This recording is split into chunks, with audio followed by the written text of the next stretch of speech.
তাই এই মাসে বন্ধুরা ভগবান শ্রীকৃষ্ণ ও রাধা রানীর প্রিয় এই একটি ফল যদি বন্ধুরা আপনারা পান তো অবশ্যই কিন্তু আপনারা বাড়িতে নিয়ে আসুন। কারণ এই ফল বন্ধুরা এই মাসে আমাদের বাড়িতে নিয়ে এলে জীবন থেকে নানা রকম বড় বড় সমস্যা, বাধা বিঘ্ন, অর্থ সমস্যা নাশ হয়ে যায় এবং পূর্ণ হয়ে যায় আমাদের মনোবাসনা। তাই এই ফল আপনারা এই মাসে বাড়িতে নিয়ে এসে কি কার্য করবেন জানতে ভিডিওটি অবশ্যই পুরো দেখুন। রাধে কৃষ্ণ বন্ধুরা, এই ভাদ্র মাস ভগবান শ্রীকৃষ্ণ ও রাধা রানীর জন্ম মাস। তাই এই মাসে বন্ধুরা ভগবান শ্রীকৃষ্ণ ও রাধা রানীর প্রিয় এই দুটো জিনিস আপনারা বাড়িতে এনে রাখুন এবং যাদের বাড়িতে অলরেডি রয়েছে তারা বাড়ির কোন স্থানে জিনিসটি রাখলে জীবন থেকে 7টি বড় বড় সমস্যার সমাধান করে দেবে, যেমন আয় উন্নতি, রোগ ব্যাধি, পড়াশুনো, ঝগড়া ঝামেলা, অশান্তি, এই সকল প্রকার সমস্যার সমাধান করে দেয়। তাই অবশ্যই কিন্তু বন্ধুরা আপনারা ভিডিওটি পুরো দেখতে একদম ভুলবেন না। বন্ধুরা, জ্যোতিষ শাস্ত্র এবং বাস্তুশাস্ত্রে ময়ূরের পালকের এক বিশেষ মাহাত্ম্য বলা হয়েছে। বাস্তুশাস্ত্রের অনুসার ময়ূরের পালক বাড়িতে সুখ, শান্তি, সমৃদ্ধি আমাদের প্রদান করেন। শাস্ত্রে এটিকে এমন এক যন্ত্র বলা হয়েছে যা ধনকে আকর্ষণ করে। তাই যদি বন্ধুরা আপনারা বাড়িতে ঠিক এই জায়গায় এবং এই দিকে একটি ময়ূরের পালক রাখতে পারেন তো বন্ধুরা বাড়ির আর্থিক উন্নতি অনেক গুণ বেড়ে যাবে।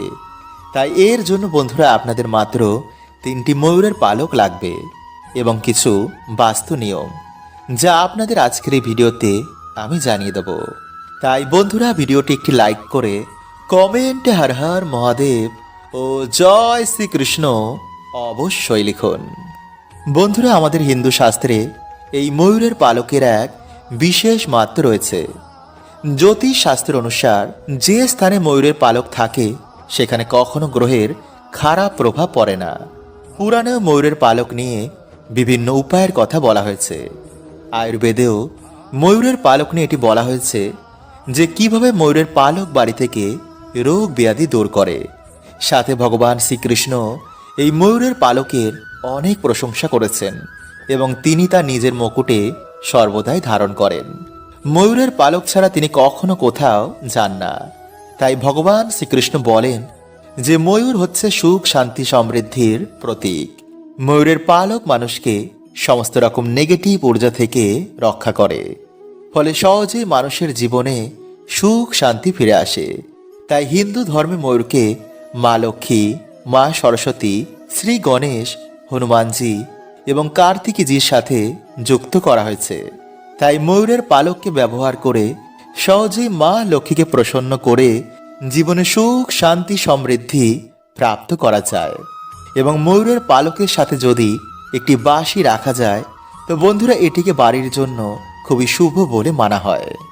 নাম্বার 2, বন্ধুরা যদি আপনাদের বাড়িতে সুখ, শান্তি, সমৃদ্ধি আসতে বাধার সৃষ্টি হচ্ছে তো বন্ধুরা আপনারা কি করবেন, বাড়ির যে মুখ্য দরজা রয়েছে তার উপর আপনারা গণেশজির প্রতিমা রেখে তার দুপাশে 2টি ময়ূরের পালক রাখবেন। এতে বন্ধুরা আপনাদের বাড়িতে কোনো রকমের নেগেটিভ ঊর্জা আর প্রবেশ করতে পারবে না।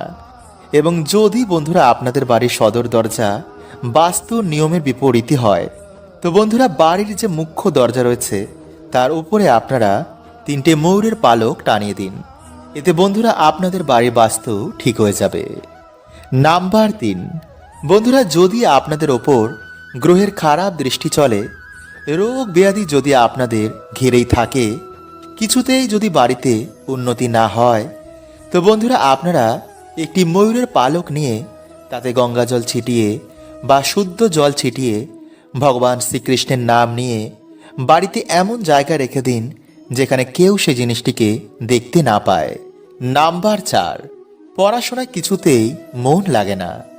বন্ধুরা যাদের পড়াশোনায় একদমই মন বসছে না বা পড়া মুখস্থ থাকছে না তারা কি করবেন, একটি ময়ূরের পালক নিয়ে তাতে গঙ্গাজল ছিটিয়ে মা সরস্বতীর পায়ের কাছে রেখে দিন। পরের দিন আপনারা সেই ময়ূরের পালকটিকে নিজের বইয়ের মধ্যে রেখে দিন। এতে আপনাদের পড়াতে অবশ্যই মন বসবে।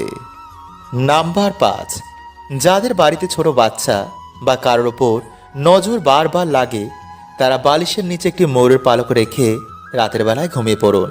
পরের দিন আপনারা সেই ময়ূরের পালকটি নিয়ে গিয়ে কোনো প্রবাহমান জলাশয়ে ভাসিয়ে দিন। নাম্বার 6, শত্রু নাশ। বন্ধুরা, কেউ যদি আপনাদের পিছনে বারবার লাগছে তো মঙ্গলবার দিন আপনারা হনুমানজির মাথার সিঁদুর নিয়ে সেই ময়ূরের পালকে লাগিয়ে দিন। সকালে স্নান করেই সেই শত্রুর নাম নিয়ে আপনারা কোনো জলাশয়ে ভাসিয়ে দিন।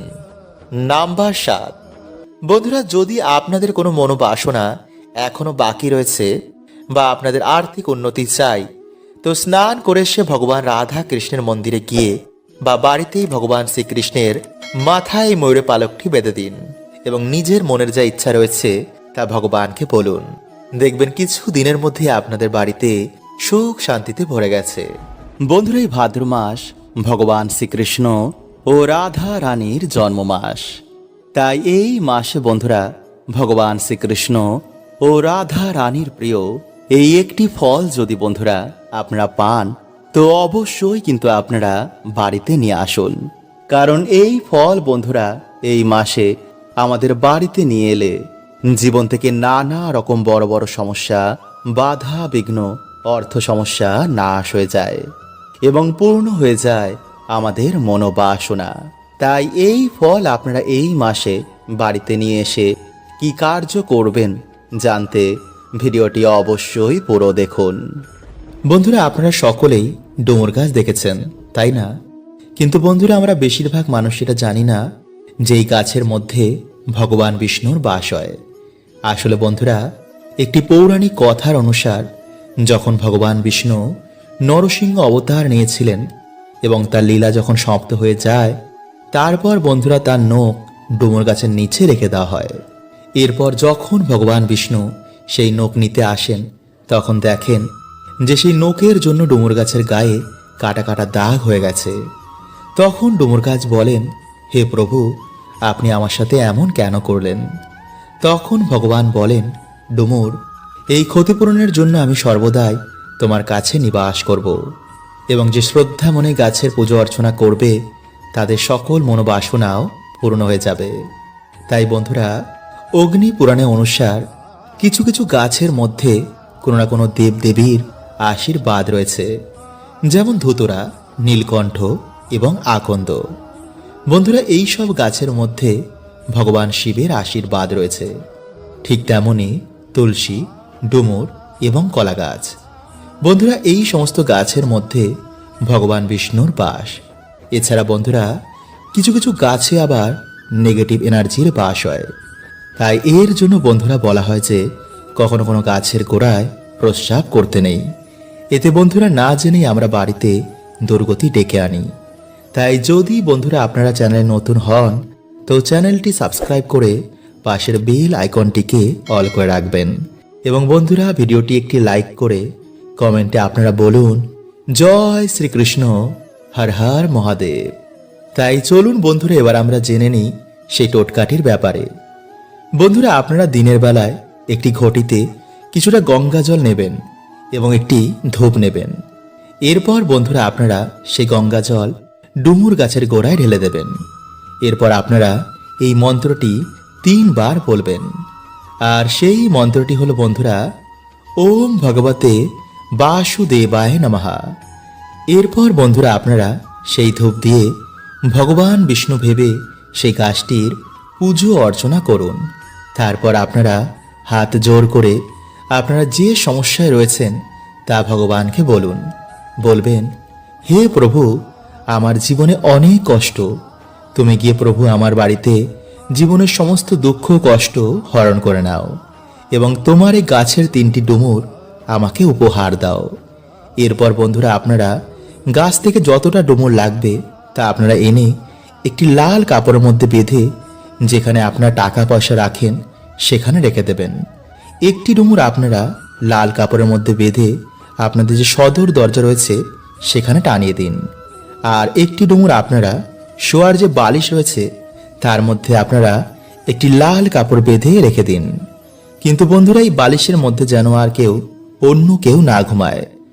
যদি বন্ধুরা আপনারা এইভাবে 7 দিন ঘুমাতে পারেন, তো বন্ধুরা আপনারা নিজেরাই দেখবেন যে আপনাদের দুর্ভাগ্য কেমন সৌভাগ্যে পরিণত হয়েছে। কিন্তু বন্ধুরা যদি আপনারা পারেন তো সেই দিন নিরামিষ আহার গ্রহণ করেই এই কাজটি করবেন, আর স্নান করে তবেই বন্ধুরা আপনারা কিন্তু এই গাছের গোড়া যাবেন। বন্ধুরা আমি আগের একটি ভিডিওতে আপনাদের বলেছিলাম যে বাড়িতে কুকুর বিড়াল পোষা কি শুভ না অশুভ। সাথে আমরা এটাও জেনেছিলাম যে কুকুর হচ্ছে কাল ভৈরব বাবার সাক্ষাৎ বাহন। তাই আজকের ভিডিওতে বন্ধুরা আমরা জানব, যদি বারবার কোনো বিড়াল বা কুকুর আপনার বাড়িতে চলে আসে তো এটা কি শুভ না অশুভ। বারবার বাড়িতে বিড়াল এলে আপনাকে কিসের সংকেত দিচ্ছে, কি বলছে এই বিষয়ে আমাদের শাস্ত্র। তো নমস্কার বন্ধুরা, আমি রাজু, আর আমাদের চ্যানেলে আপনাদের স্বাগত। তার আগে বন্ধুরা ভিডিওটি একটি লাইক করে কমেন্টে হর হর মহাদেব ও জয় শ্রীকৃষ্ণ অবশ্যই লিখুন। বন্ধুরা এই সৃষ্টিকে 3 ভাগে ভাগ করা হয়েছে, ভৌতিক, অভৌতিক ও পরাভৌতিক। কুকুর বিড়াল পশু পাখি মানুষ এরা সবাই ভৌতিক জীব, আর ভূত প্রেত পিচাচ চুড়েল ডায়ান এরা হচ্ছে অভৌতিক জীব, আর দেবতা গন্ধর্ব অপ্সরা এরা হলো পরাভৌতিক জীব। সুতরাং বন্ধুরা আমাদের ছাড়াও এই সৃষ্টিতে অনেক কিছু রয়েছে যা আমরা খালি চোখে দেখতে পাই না, আর আমাদের কর্ম অনুযায়ী আমাদের বাড়িতে বিভিন্ন স্পিরিচুয়াল বিইং যাওয়া আসা করে। যেই বাড়িতে ঝগড়া ঝামেলা কোনো উন্নতি হয় না, পরিবারে একে অপরের সাথে কোনো মিল নেই, নানা রকম অসুখ বিসুখ পরিবারে ঘিরেই রয়েছে, তো নিশ্চয়ই কোনো নেগেটিভ শক্তির প্রভাব আপনার পরিবারের ওপর রয়েছে। কারণ যখন কোনো পজিটিভ এনার্জি আপনার বাড়িতে আসবে তখন সবার প্রথম আপনার বাড়িতে সুখ শান্তি ফিরে আসবে। আর এমনই এনার্জি যখন আপনার বাড়িতে আসে তখন কুকুর বিড়ালেরা সবার প্রথমে এদের দেখতে পায়। রাতে দেখবেন কুকুর বিড়ালেরা এমনি এমনি কাঁদছে, এর পিছনের কারণ কোনো নেগেটিভ সংকেত হতে পারে। নারদ পুরাণ গরুর পুরাণে অনুসার যদি বারবার আপনার বাড়িতে বিড়াল আসে বা এসে কান্না করে তো এটা মোটেও ভালো সংকেত নয়, কারণ তারা আপনাকে সংকেত দিচ্ছে যে আপনার সাথে কিছু খারাপ হতে পারে বা আপনার আশেপাশে কেউ পরলোক গমন করতে পারেন। কিন্তু বিড়াল যদি এমনি আপনার বাড়িতে আসে তো এতে ভয়ের কিছু নেই, কিন্তু বারবার যদি বিড়াল এসে আপনার বাড়িতে কান্না করে তো এটা ভালো সংকেত নয়। হতে পারে আপনার পরিবারের ওপর পিতৃদোষ রয়েছে, মানে আপনার কোনো পূর্বাচের আত্মা আপনার বাড়িতেই রয়েছে। তাই যদি আপনারা জানতে চান তো এর পরের ভিডিওতে আমি আপনাদের বলবো, যদি কোনো আত্মা আপনাদের বাড়িতে থাকে তো আপনারা কি সংকেত দেখতে পাবেন। সুতরাং বন্ধুরা বিড়াল কুকুরেরা বিভিন্ন সংকেতের মাধ্যমে আমাদের সাহায্য করেন, কিন্তু আমরা না বুঝেই তাদের মেরে তাড়িয়ে দিই। যদি আমরা তাদের একটু খেতে দিই তো সারা জীবন সে আমাদের সেবাই করে যায়। তাই বন্ধুরা কুকুর বিড়াল পশু পাখিদের কখনো আঘাত করবেন না, কারণ তারাও ঈশ্বরেরই সন্তান। হরে কৃষ্ণা। ওম নমঃ শিবায়।